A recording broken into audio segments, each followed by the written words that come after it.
Angus Young, how you doing? Good, Becko. The Offspring. How's it going, Becko? Dave Grohl, how you going, mate? Good, man. Pete, it's been a long time coming. Oh, Becko, hasn't it indeed? We go inside the dressing room, speak to the biggest names in music, Keith Richards of the Rolling Stones. and crack open their esky. That's exactly how I imagined you, by the way, sitting opposite me with a vodka and orange. You're a discerning chap. This is The Rider. Hey, it's Becko. Welcome back to The Rider. Well, Iron Maiden have literally flown out of Australia. They've hit New Zealand. They've gone to Japan. And then this week, they've announced in 2025 the massive 50th anniversary tour. Can you believe it? 50 years of Iron Maiden. So what was it, 1975 when Steve Harris and, of course, Rod, the manager, put together this incredible band, Iron Maiden. It's going to be one massive tour. There's a pre-sale happening. If you're a massive fan of Maiden, get on their Facebook page and you can get a head start on tickets for that tour, which I expect will come to Australia as well, probably towards the back end of that tour. Oh, that's right. There's also news about Metallica. The M72 tour, it is confirmed it is coming to Australia. No dates as yet, but it is an incredible tour. We can't wait to have Metallica back in Australia. The other big news was Jane's Addiction. Now, you might not know, but they've actually released a new song. But around the same time, they had this dust-up on stage between Dave Navarro and Perry Farrell. You've all seen the video. And what's happened is the band have now put out a statement. So the band is going to take time out, which is good for everyone involved. But the brand new single is out now called True Love. Some might say that is perfect timing. This is The Rider. It is definitely going to be a huge summer of tours, and this is going to be, I reckon, one of the best. Hotter Than Hell, which is going to be covering right across the country, Regurgitator, but also some internationals. Can you believe it? Unwritten Law.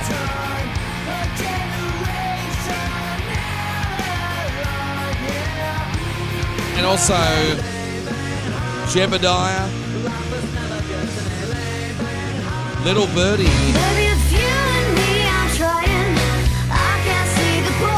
Also Adelita from Magic Dirt, the Bennies, Less Than Jake also coming to Australia for that tour as well. Hotter Than Hell. All those dates are online, starting off in Dunsborough, October 12 in WA, and then taken on Victoria, SA, and Queensland as well. All those dates are online. We've got Quan from The Gurge here. I haven't interviewed this guy in, I reckon, a bloody long time. I'm going to find out in just a moment, I think. Quan, how are you? Good. How you doing? You're back in Melbourne now. Is that the go? Yeah, I've been here for about 10 years now. Oh, Close to jeez. 10 years. Yeah, just a little 10 years. Just a little 10 years. Because I remember once I did an interview with you, and I think you were living in, might have been Japan or somewhere, but that would have been 10 years ago, I guess. Probably longer, actually. Jeez. I think I was in Japan for only about 6 months in Tokyo, but that was probably 2000, maybe 2015, 16, maybe. I don't know. Yeah, something Time like flies. Time flies. that. It does, doesn't it? God, you had an album out back in April as well, so it's not as though you've been just touring. Yeah, it was really fun. How'd it go? Really cool. Really, really great. And we played with a new player for the first time in a long time. I had some on the keyboards. Is that right? Yeah, named Sarah Lim. She's really great, and she was really, really lovely to have on tour. Really great, easygoing, just really great vibe on stage, and yeah, just perfect, really perfect fit. Time flies because I know you had the 25th anniversary for Unit, but like you're coming up to almost 30 years of Plang as well. So I know. 30 years, seriously. I know, it's crazy, isn't it? Do you kind of yearn for those years sometimes? Because the 90s was a time we'll never get back, I reckon. Like, you know, you had venues and you had more TV and radio and you had shows like Recovery and all that stuff. Things have shifted a little bit since then. Yeah, definitely. Actually, we got to spend a little time with Dylan because he came up on like 2 or 3 of the shows on the tour and did some scratching and fun stuff on stage with us, which was lovely. And it was just great to be around him again. His energy hasn't changed. And it did remind me of those times, definitely. But you know what? You're always looking, through rose-colored glasses towards the old days. So I don't really know if I miss it that much. There was definitely some fun times for us as a band and some really interesting times. And we played some wild shows, definitely. But I'm still enjoying it, which is what matters, I think, just living in the now. I guess things are like how they were back then anyway, because back then you do an album for next to nothing, and I know you did that. You went to Bangkok, I think, for the first one, and now you can do it all in whatever room you want. You can get people to send you Dropbox audio and make it into an album. It's just kind of crazy. Yeah, totally. And look, my bass player hates that. Like he does miss the days where we had to get into a room and bash it out. And we tried to do a little bit on this record with that thing in mind, and I try and kind of accommodate him as much as I can. So he's a real live jamming kind of guy, and I'm really stoked with his in the box stuff. I love sitting in a room by myself and just tweaking for hours. He hates it. It starts to get to his head. So I think he's already started on the next one, and he wants to get together more and more to kind of solidify his tunes that way. Some people work better with that kind of thing where it's kind of laying down guitar riffs and whatever, and then just seeing where it goes. Yeah. I think he just loves the sound of a live band and just jamming and see what happens with the interplay between 3 people or 4 people. He just finds that a way more creative process than I do. I just find it, I get kind of scared. Like I kind of clam up a little. Are you in the same city now, so you can actually do it a bit easier? No. We're for the last almost 15 years, I reckon, we've been to Brisbane, Sydney, Melbourne. Yeah, it's been hard. Or I've been overseas. So it's virtually impossible for us to get together and rehearse. So we set aside a day or 2 before a tour to get together and try not to suck too hard on that first lot. It's almost a given that your first show is going to be a bit of a loosener. Especially when new material's involved. I'm totally fine with old material. I'm not even slightly nervous. It doesn't matter what the size of the crowd is, but if I have to play new material, I'm terrified. Yeah, I saw you guys at a bushfire benefit. I think it was in Sydney at the Metro. So it was post bushfire, pre-COVID. It was a little window we had. Yeah, that was awesome, that show. That was a great show. I mean, you guys still got up and did the costumes and all that kind of thing. How do you outdo yourself with that stuff now? Or, I mean, do you do every show in costume? Yeah, we do. And Ben's really into that as well. He's into the costume design, and he's, that's his first question before we go out on tour. What do we wear? And I'm like, well, let's think about it. But I think he's very observant with watching other big bands. We played with Kiss recently. Okay, they're the masters of display. And when you play with different bands like that, you go and see bands that are really putting on a show. It's like makes you want to step up, definitely. Now, what was it like being part of that tour, the last tour for Kiss? That's pretty amazing. Yeah, it was bizarre. I actually felt like that was the first time. We played a couple of side shows with Weezer as well, which is great. And I felt like really comfortable on those big stages for the first time in my life, I think, even after like 27 years or whatever it's touring in this band. I never felt comfortable on stage that I was playing like more than a couple of thousand people at the most. But that Boondle show, I think, in Brisbane, the entertainment show, there was like 10,000 people in front of us when we were playing, and I just felt like I could actually do it. I felt like I was actually entertaining that many people for the first time ever. So that was a really interesting step up for me. And when you play with bands like that have done it and they do those shows all the time, it's just an eye-opener to watch the machine, I guess. See how well-oiled it is and see what their motivations are. And even when things go wrong, you don't really notice it. Like I remember I saw them 15 years ago, funny enough, at Boondle. I remember. Who's that, Kiss? Or? Yeah, Kiss. And Gene was coming down from the ceiling and it got halfway and he got stuck. But it just carried on and you wouldn't have really known. The only reason I knew is someone texted later on saying, oh, yeah, that was a massive fuck up. But I'm sure he rimmed out his team, his engineers after that, but he's a bit of a hardball guy, I reckon, that guy. And a real money man. Yeah, they're a real machine. They're on another level. Like, I was just like, I don't know. I was in awe of the machinery, but really kind of a bit put off by it as well in the same kind of way. Well, one thing they must always regret, though, going back to costumes, is once you start doing that, you can't stop doing it, they're in layers and layers of heavy stuff and makeup and all that kind of thing. And once you make that your thing, you can't stop it. No. But, I mean, it does hide your aging very well. The sweating is shocking. And just watching them sweat was, like, gross. Especially Gene. He just was like a wet lizard. But I can't even remember. Who's the lead singer's name again? I can't even recall his name. Paul Stanley, yeah. Paul. Yeah. Paul was lovely. Like, on his own stage persona is really great. He's like my new favorite New Jersey grandma. Yes. He's just so sweet. Yes. But yeah, they sweat like unbelievable. And I think Empire of the Sun have got the same problems because Oh, okay. Yeah. you know, I've never seen those guys live. because they got this really heavy sort of headpiece, Yeah. and same problem, you know, like Well, you got to suffer for your art sometimes. That's the way it goes. yeah, I mean, we've worn like full bodysuits in the middle of summer in venues that have no air conditioning, or the air conditioning is busted, and it's just a nightmare. It really is.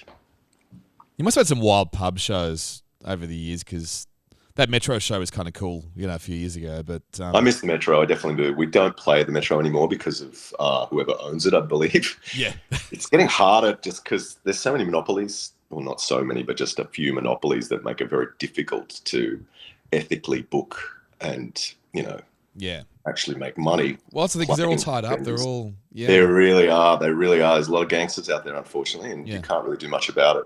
But yeah, we used to love playing the Metro. It's a great venue. One of our favorite shows in Sydney, I think, for many, many years. I always remember that Ray from the Hard-Ons taking a huge, like he picked up a quad box, being a real man, put it on his shoulder, and then proceeded to walk it down the load-in stairs, and then he clipped the top of it on a low bar and fell down the stairs underneath this quad box. Oh my God, that's one of my memories of the Metro. Also playing with the Boredoms there was insane, totally insane. Speaking of the Hard-Ons, your drummer, of 25 years, Peter, like he was in the Hard-Ons originally. I love how that band is back, by the way. I mean, he's not part of it now, but what do you think of Tim at the yes, I know, it's bizarre because it is really bizarre. I'm a massive UMI fan, and I fully support him because I think he's like just a huge fan of the band, and being able to front it is just a massive thing for him as well. I couldn't even get my head around it, but apparently it's great to see him play it. Like, I think he's more of himself in that band than actually UMI, which is really great. The last time I saw him, he was backstage at a festival thing we were doing, and he'd just come from the set of Furiosa, I think it was. Or the latest one, whatever that's called. Yeah. And he said, "Oh yeah, I just got smashed over the back of the head and killed on set." He's covered in like fake blood and stuff. Hilarious. Yeah, he's a really interesting character.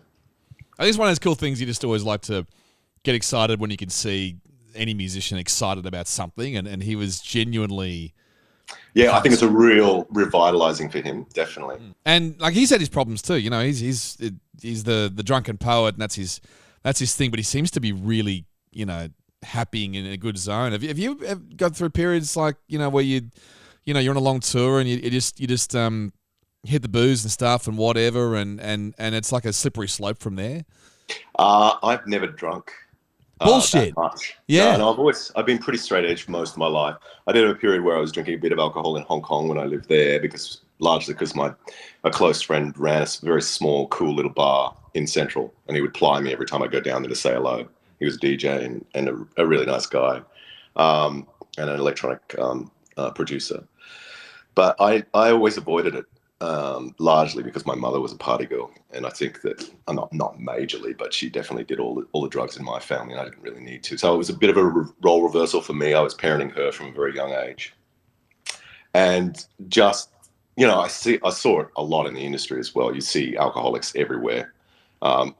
We've had our worries within the band in the past as well, and Ben he's literally gone dry for about 10 months now, maybe even close to a year, just to get his head together. Because obviously, it doesn't just start from nowhere. It starts from problems that you have within you, and you tend to mask it with drugs and alcohol. I mean, that's generally what's going on. So he's had to face a lot of new things that have come up in his life lately, and it's been really great for him. And he just swears by being sober now. I'm like, I've stopped saying I told you so, but like it's really great to see him within himself, become himself again, and work through the things that he needs to work through without having to turn to it. It is true though. When you deep down got issue you may not even be aware of. It does come to the surface when you're constantly touring, and it's probably the boredom, it's the waiting, it's the hotel rooms. Just look, just the waiting in airline lounges and stuff like that. It's being with yourself. That's the hardest thing. And drinking and taking drugs gets you away from yourself, even though you're in your body. Takes you out of your body in a way. So, I've never had to worry about that particularly. I do feel the ups and downs of touring mostly to do with being tired now, especially as you get older and we're still putting on an energetic show. It's if you do the show late, you finish at 12, you get home at 1:30, you go to bed at 2, then you have to get up at 7 to get the plane or 6 to get the plane the next day, and you have 3 in a row or 4 in a row, then at 50 you feel it, regardless of how straight you are. It's still a workout, Well, it is because you got all that energy and adrenaline, and you can't go to bed straight away. It's not possible. Yeah, exactly. And I think that's the trap as well. A lot of the uppers and downers that you get stuck on is because of that routine. The having to get amped for the show, go down after the show, get up again in the morning and do it all over again. It's much easier to rely on, stimulants and sedatives, definitely. I know Martin had that incident, I think it was 97 or 98 around there, and you had to get a fill-in drummer at the time. Was it a difficult conversation where you sort of had to have the sit down? Or it was very difficult. I mean, his personality was very, I can't say I was that tolerant back then. I'm much more tolerant now, and I think I'm a much more rounded human being. I've had kids, we're older. But he was volatile, and he was using drugs and alcohol and partying a lot. And so, yeah, it was a very difficult conversation. At the end, he was turning around on, planes that were full of people and shouting at us, turning around and shouting at us in the, behind it from in front of us, in the seat in front of us or whatever, in front of people. So it was pretty tough. But strangely enough, and this is incredible, I was driving to drop some guitar parts off at a local guitar store in Melbourne, outside of where I live. So, several suburbs in Carlton North. And I pulled up on the side of the road, and I was literally 10 meters away from the store, got out of my car, walked towards the store, and heard this Quan Yeomans. Is that Quan Yeomans? I turn around, and it's Martin Lee. I had not seen him for 25 years, not talked to him for 24 or something. The last conversation I had with him on the phone was a half an hour conversation. Great yarn. And then the very end of this nice conversation, he said, "Oh, by the way, my lawyers have sent you a letter." Of course, great. I felt horrible afterwards and hung up. Nothing happened of it, of course. But then a 1 in a billion chance. The guy lives in Mexico. He'd come to Melbourne for 3 days to tie up some family stuff and was visiting. And there he was. He was just standing on the road. And we had this really brief conversation because I had to go organise a production for a video shoot that I was doing with Brian Cannon from Pseudo Echo for the Cocaine Runaway thing. And I said, "Look, sorry, Martin." I gave him a hug. We hugged. I said, "I'd love to chat. Are you in town?" He said, "Yeah, just for a couple of days." And I said, "Look, I've got to go to this meeting, but give me a call." And I gave him my number and we'll meet up for a coffee. And he texted me and we met up for the next day. And we had this beautiful conversation and went for 2 hours in a coffee shop and just shot the shit, went over it all. And it was just, the hatchet was gone. It had been buried for so long and rusted away, It was really lovely. So it was a really nice way to tie things up with him. One of the most random things that's happened to me for a long time. But it was really lovely. Well, obviously meant to be because you have some of the best years behind you, and it's really sad when friends who just don't talk for a couple of decades and may never talk again. That's actually really wonderful. Yeah, it was really lovely, and I felt like one of those universal things, like that was just they put him there. The universe put him there for me, and for us to have that chat. So it was really great.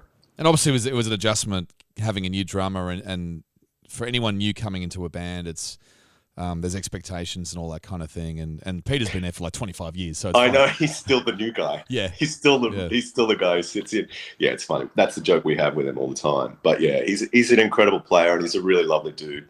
And we are more like family now. When we get together, it's more like family. It's actually, I think we play better now than we did in the 90s, where we get along way better. Arguably, we don't write as interesting songs because, when you have that kind of eclectic mix of people and there is friction, it often adds, and you're young, you've got that fight in you. Yeah. It often adds to the songwriting process.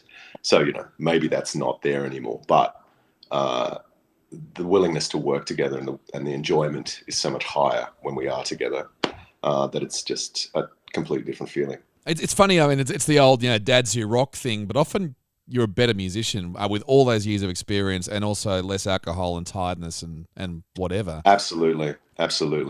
And yeah, our priorities did change, and we've all had kids, and those things are starting to get it's starting to get a little bit easier to do stuff because you get a bit more time as they get older. And I feel like there's a bit of a renaissance that not many people talk about when you hit 50. For a lot of people who are, often it can go the other way, but sometimes you hit 50 and your brain kind of makes different connections, and you've matured you've hit a particular spot in your biological maturity.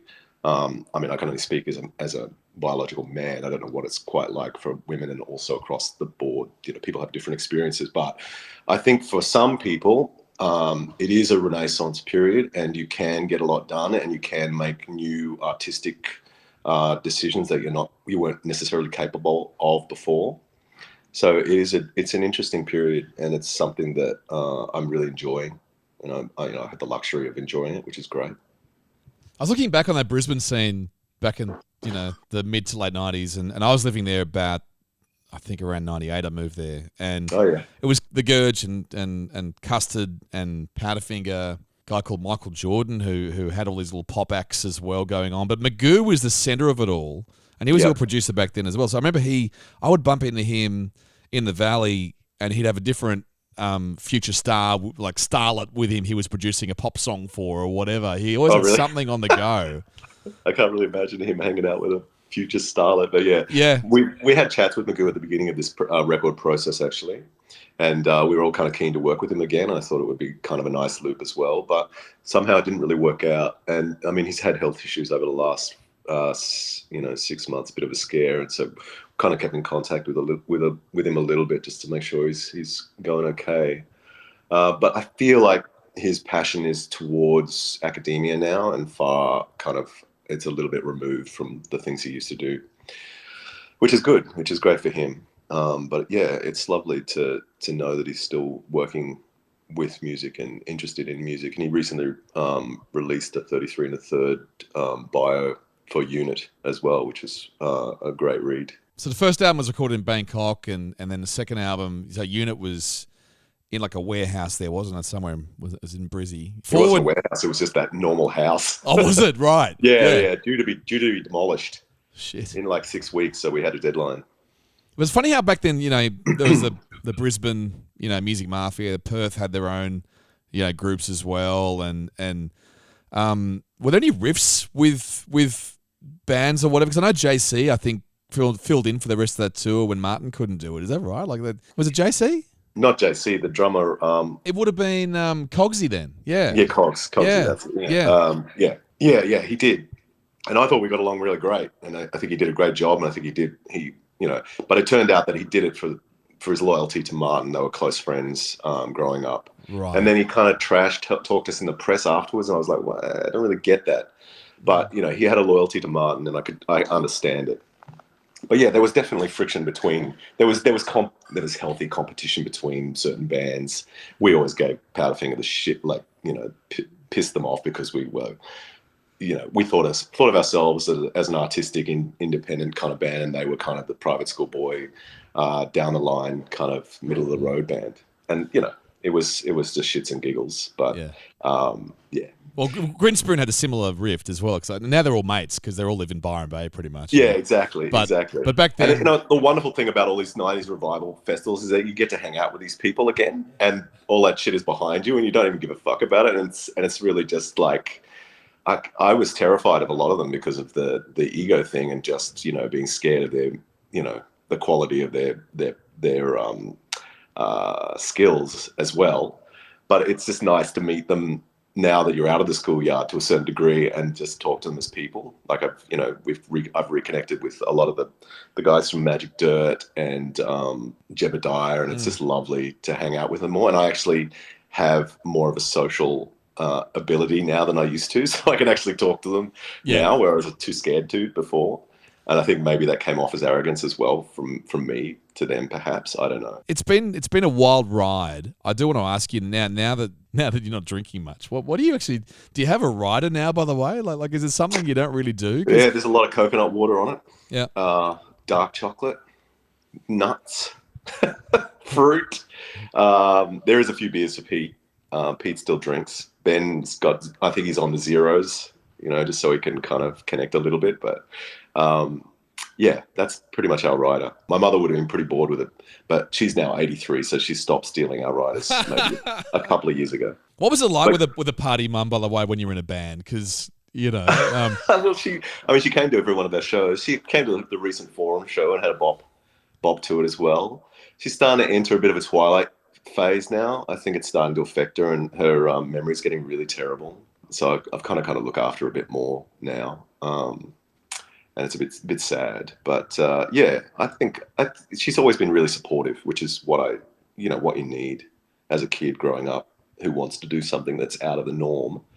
So I really appreciate that part of her. Yeah, the only reason I met Ben was because he came over to score pot from us. So if she hadn't been able to facilitate that, I may never have got the opportunity. There is something about taking your parents to a gig, but yeah, I mean, mum's just been a permanent fixture. She always get like the VIP treatment and get to sit down and just watch the bands and stuff like that. I organised some tickets to go see Peach's last theatrical show, and she really enjoyed that. It was a sit down thing. But yeah, I think she's starting to get a bit like too old for that stuff now, unfortunately. But yeah, like I said, always been really supportive, always been at every one of our live shows in the city that she's lived in if we've been touring to it or. And so, yeah, a lot to appreciate there, definitely. You've been sort of ahead of your time in so many ways. I was reflecting on Band in the Bubble the other day. And fuck, that must have been just... Because the thing is, I know with bands, you get into a studio and you spend, weeks in there. But this one seemed to really make everyone go nuts because you're in literally a bubble in front of a crowd at Fed Square. And Jabba, literally was quite open about it, how he had mental health issues afterwards. Yeah, he definitely fell apart afterwards. I know Pete didn't enjoy it, and I know Hugh, our engineer sound guy, did not enjoy it particularly. I don't know. Magoo seemed fairly neutral about it. I think Ben and I kind of had a bit of a kick out of it. Maybe we just had like bigger egos or something. But I found the surrealness of it so fascinating and so enjoyable, and just all these weird kind of points of complete abstract like perceptions of things that I've never expected inside there and being looked at constantly. It was very strange. Certainly one of the strangest things I've ever done. Yeah, kind of hard to have drug use in a bubble as well, unless you go to the Portaloo or whatever. But that's how Jabba was doing it. He was just getting eased past him through a crack in the wall constantly. So no wonder he couldn't cope. You would attract all the weirdos from Melbourne. They would all come down and just... Yeah, absolutely. And not even just weirdos, just like, high school basketball teams and, kids just, winding, like watching you sleep and stuff. It was just really weird. It's super weird. And I mean, I don't think the album was particularly good. It was just too difficult to focus while you were in there, really. Yeah. And quite a few of it was written beforehand as well and just went in to record and produce. But yeah, it was hard. It was hard to focus. You'd probably have to, because I think if you go in there just with a clean slate, you wouldn't get much done. I don't know. It depends how open you are to it, and how comfortable you are with being in that situation. I think it probably takes a little longer than 2 weeks to get comfortable with it. And I think Ben and I did towards the end, but I feel like Pete and Hugh went the other way, and Jabba obviously had trouble. Yeah, sucked a lot of cock. So obviously back then, as a Triple J listener, as a teenager, that was such a fucking massive song, and it was obviously aimed at Alan Jones at the time, and it's the old rule of don't give it oxygen. Like rather than just letting it go, he tried to get the song banned, which gave it more oxygen, which made it. Of course. I've thanked him on many occasions for that. Yeah. I mean, without those ultra conservatives, you don't really have the push that you need. Like a major record company can only do so much, but you need those ultra conservatives on board, against you to really kind of push it over the edge. I mean, I do thank him for it. It's happened over the years, like Pauline Pants Down as well, which is around that time. But then you had back in the 70s, you had Living in the 70s, Skyhooks, all these songs that people wanted to ban. They ended up, huge. Yeah, just getting success because of that. Well, yeah, you look at Eminem. his monumental success is to do with how many knee-jerk reactions there were to him. So yeah, it's a classic story, and I think people kind of need to manufacture that in a way now because they know that it works, but it's kind of bizarre to watch. Well, it's not like, in the 80s and the 90s where record companies would create riffs with other bands like, Van Halen and Poison and whatever. They don't really do that these days because everyone gets along. Yeah, maybe. I don't really know. I'm sure there's a bit of manufacturing going on, like just social media riffs and stuff like that. Yeah. Just to egg it on. But I mean, it is a different kind of way of marketing and a different kind of expectation these days. I mean, I do feel sorry for younger artists in starting out and trying to get traction. There's so much work to be done, and it's such a loop of, I've got to get a certain amount of followers in order to get a gig, and I've got to do gigs to get followers, and so you're stuck in this kind of like loop of trying to get traction. And they're having to do circus tricks to get that attraction to begin with, and showing their whole process as well. Like that just, it still makes me feel uncomfortable thinking about it. Like I mean, the bubble thing was a thing, and you were looking at process, but it was incredibly boring because most of it's just sitting around, right? People don't realize that there's a lot of sitting around in the studio while other people are doing the work. But social media is all about showing the highlights and showing how fun it is and how on you always are and have to be, and constantly producing and doing your art and showing the process. It's just like, fuck. It's so good having a chat, and thanks for your time. I appreciate it, mate. And best of luck for Hotter Than Hell was the reason why we did the interview. It's coming up in October. Right. Yeah, come along to those. That'll be good. Hotter Than Hell. Go and see it October. Quan, so good to catch up. Thanks for your time, man. Thank you, man. Have a great day. All right. Good on you. Take care. Well, there we go. I think we learned a lot. Quan from Regurgitator, See the Gurge, along with Unwritten Law, Little Birdie, Adelita, Jebediah, Less Than Jake, and Hotter Than Hell. It all starts October 12th in WA. All those dates online. Next week, we catch up with Hayley Mary. You know her from the Jezebel. She's got a brand new song out. Plenty to talk about. Hayley Mary next week on The Rider. We'll catch you then.